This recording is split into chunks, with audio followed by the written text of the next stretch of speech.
My supervisor did not start my downfall with a speech. She started it with a smile, the kind you see on someone who has found a magnifying glass and a very patient ant. We were in the open plan pit at Glasswell Insights. She leaned over my shoulder, tapped my screen with a manicured nail, and announced to the whole client success team, "Look at this, a shrine to small talk." What sat on my screen was not small talk, it was my lifeline. I had joined Glasswell as a retention coordinator, the human sandbag between anxious clients and cheerful invoices. Accounts were slipping away faster than leadership admitted. My supervisor, Sylvie Ketter, treated clients like vending machines. Insert deliverable, collect payment. Do not ask how their day was. She worshipped efficiency metrics and neat grids. I did not glare at numbers. I listened to people. When I reviewed our client histories, I found communications that read like tax forms. No warmth, no memory. So I built my own system, a private framework I called the Pulse Map. It held project details, but also the human ones: preferred communication style, pressure points, decision habits, and the small facts that make a person feel valued. It was attention, and it worked. A client mentioned a family business launch and the panic behind it. I remembered and checked in later. Another admitted her board meetings felt like herding polite cats. I sent a short strategy outline and encouragement that did not sound like a template. Renewals arrived early. Referrals appeared like mushrooms after rain. Clients began asking for me by name. Sylvie watched me take longer calls and frowned as if time itself were leaking out of my headset. "You are not optimizing throughput," she told me. I told her retention was not throughput. Retention was trust. Trust took time and sincerity. Sylvie responded with the corporate equivalent of a head pat. "Feelings are not a process," she said. So I made them a process. The Pulse Map became a living record of relationships turned into outcomes. Renewals after crisis calls, churn prevented because someone finally felt heard, expansions that happened because a client stopped feeling like a line item. I tied every soft detail to a measurable result because Sylvie only respected proof that fit in a spreadsheet cell. Our retention climbed. Leadership started muttering words like stability and momentum. That is when Sylvie decided my success was a personal insult. After the CEO praised our renewal rate in a meeting and called it a cultural shift, Sylvie smiled with her lips and not her eyes. Later, she cornered me near the supply closet and assigned a compliance review of every client touchpoint I had made for the past year. It was punishment dressed in policy. I did it anyway. I built a report with receipts so clear they could cut glass. Then, on an early morning in late autumn, Sylvie scheduled a team meeting titled Professional Standards Reset. She put my pulse map on the main screen and called it unprofessional clutter. My coworkers stared at their notebooks like they contained escape routes. Sylvie said, "We are done indulging this." Then she hit delete. Before the silence could settle, my phone buzzed. The caller ID showed Juniper Harbor Consulting, a firm started by former Glasswell directors who had left with their dignity intact. I stepped into the hallway and answered, still tasting humiliation. "Cass Morgan?" a voice asked. "We have been watching your results. We want you, and you are going to love the timing." Behind me, Sylvie kept lecturing about efficiency, unaware she had just handed me a match in a room full of dry paper. The voice on the phone belonged to Dorian Sable, a partner at Juniper Harbor Consulting. I knew his name the way you know the name of a storm on the news. You do not see it yet, but you can feel the pressure shift. "Cass," he said, "we have tracked the retention spike at Glasswell for months. Your pulse map is not small talk, it is infrastructure." I swallowed. "Sylvie just deleted it." "She deleted the file," he replied. "She did not delete the relationships. That is the point." Dorian offered terms without drama. A salary that made my current pay look like a polite suggestion, equity, and full autonomy over client strategy. "We are not asking you to bring anything that belongs to Glasswell," he said. We are asking you to bring yourself. If clients choose the person they trust, that is their decision. He said it like gravity. I understood immediately. I did not need to scheme. I only needed to step aside and let consequences do their work. When I walked back into the meeting room, Sylvie was still preaching streamlined touchpoints. The big screen now showed a blank folder, the digital equivalent of a crime scene scrubbed too quickly. 23 coworkers sat with the posture of witnesses who feared they might be next. Sylvie saw me and tilted her head. Questions about our reset?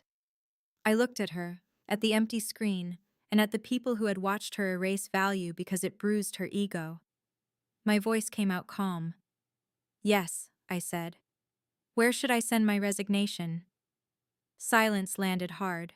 Sylvie blinked, then laughed once, sharp and brittle. Do not be dramatic. You cannot resign in the middle of a team meeting. I can, I said.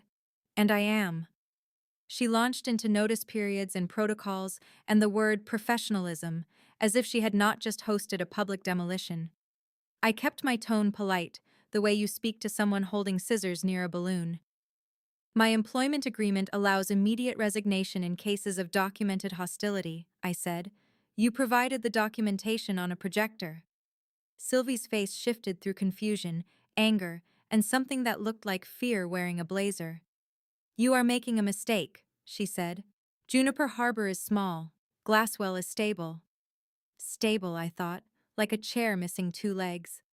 I gathered my badge and the only personal item on the table, a cheap lighthouse pen a client had mailed me after a rough renewal. Then I walked out without slamming a door. I did not need theatrics. Sylvie had supplied plenty. Later that afternoon, I met Dorian and his co-founder, Lila Penn, in their bright office above a coffee roaster. The place smelled like ambition and roasted beans, which was better than panic and printer toner. They did not ask me to become someone else. They asked me to keep doing what I had been doing, only without someone trying to swat it out of my hands. I started at Juniper Harbor the next day. I updated my professional profile, changed my email signature, and made myself reachable. The calls began. One client left a voicemail. I saw you moved. Can we talk?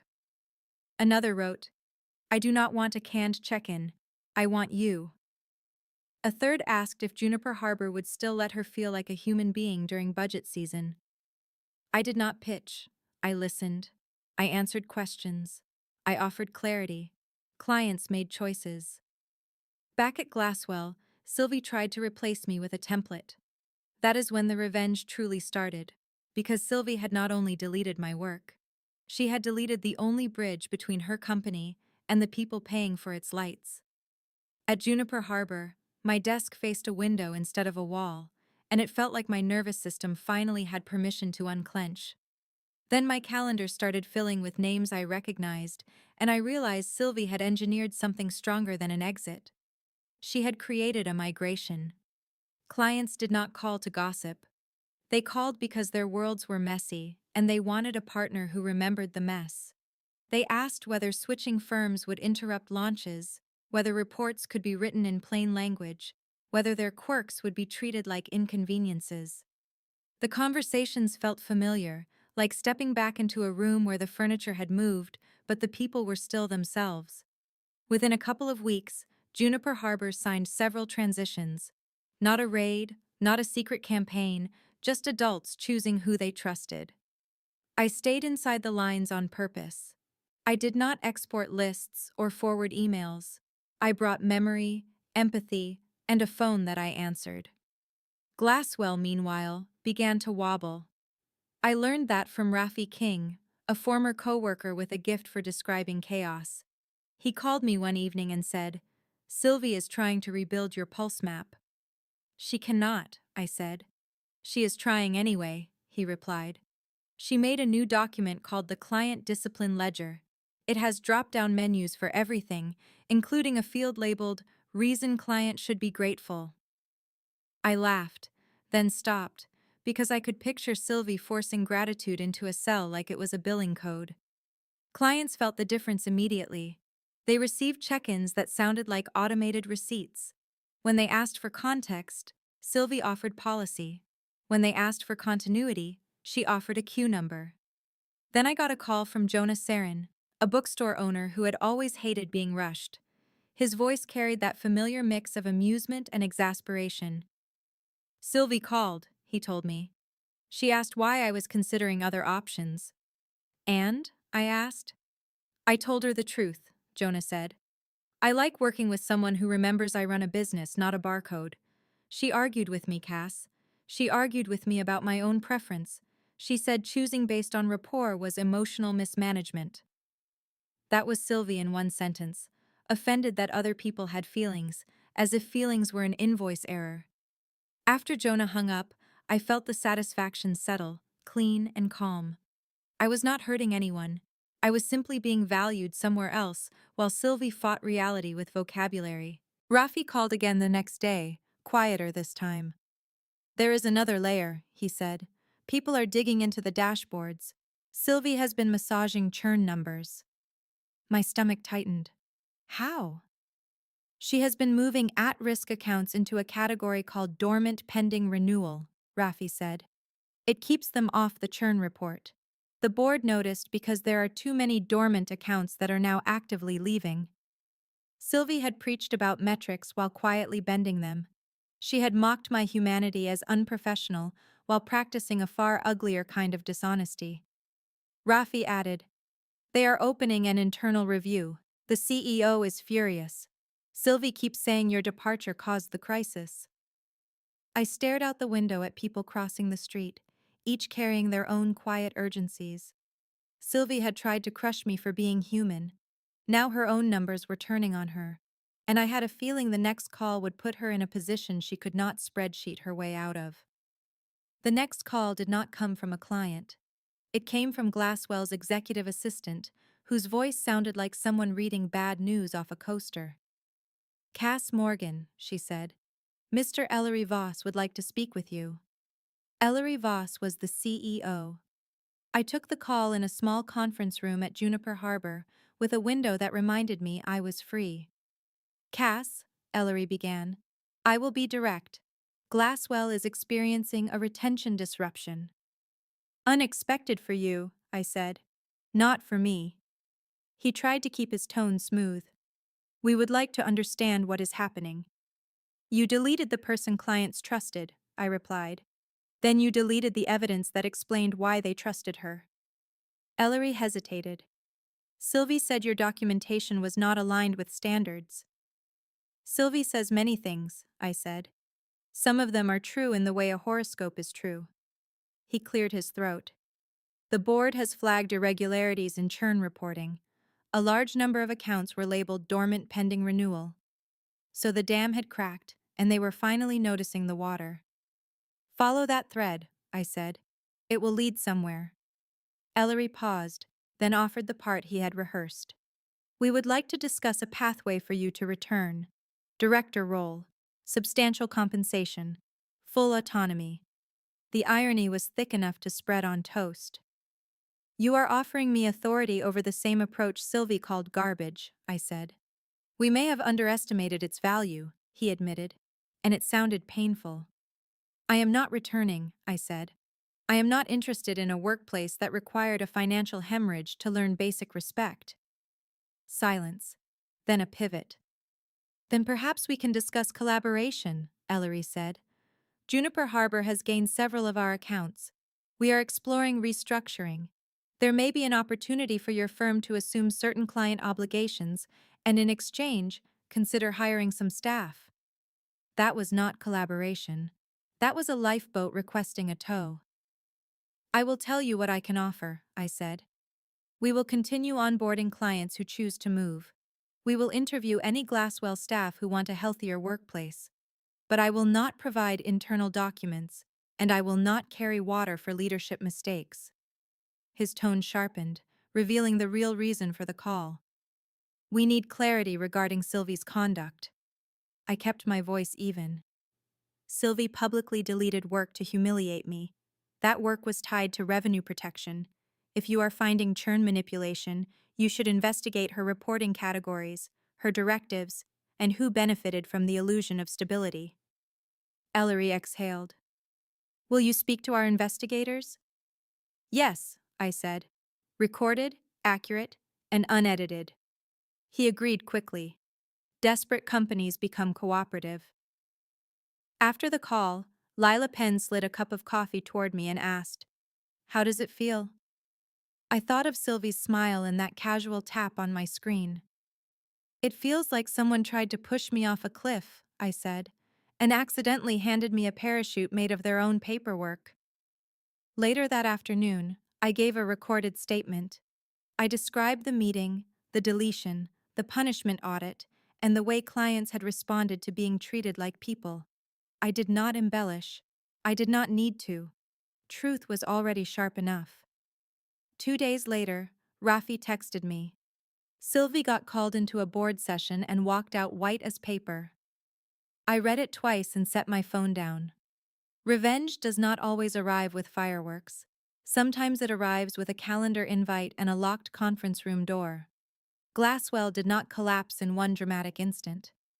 It collapsed the way a badly built bookshelf collapses, slowly, then all at once, accompanied by a sound that makes everyone pretend they were not leaning on it. Clients kept moving. Some transferred quietly, like people changing seats on a train.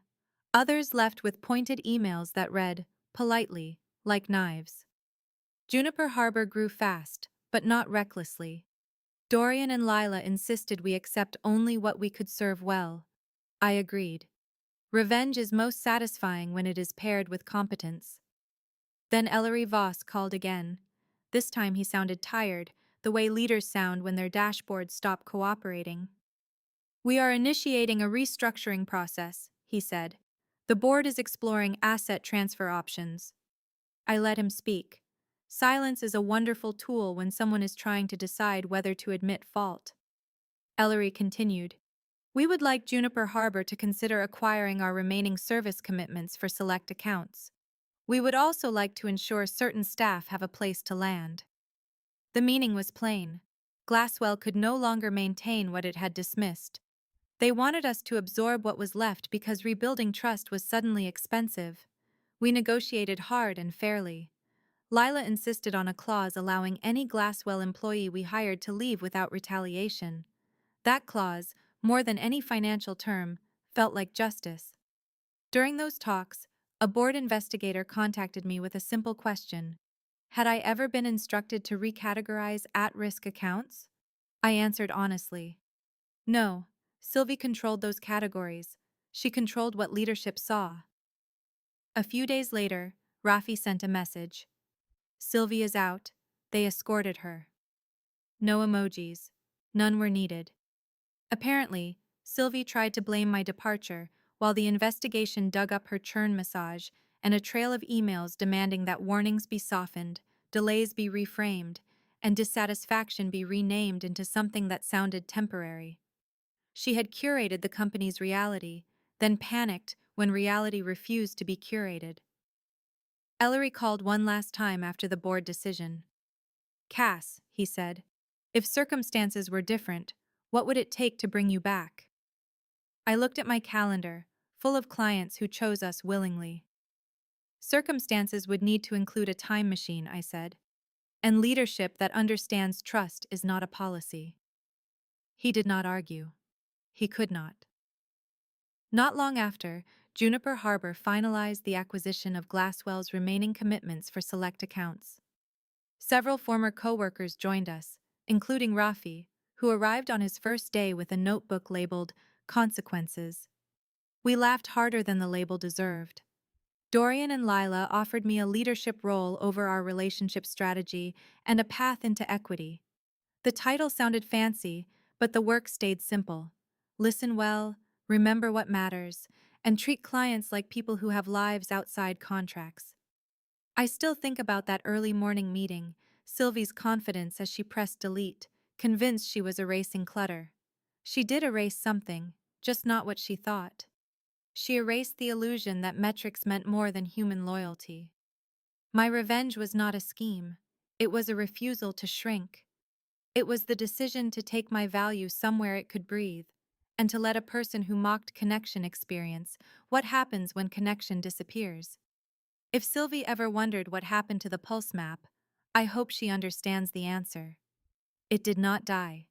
It moved.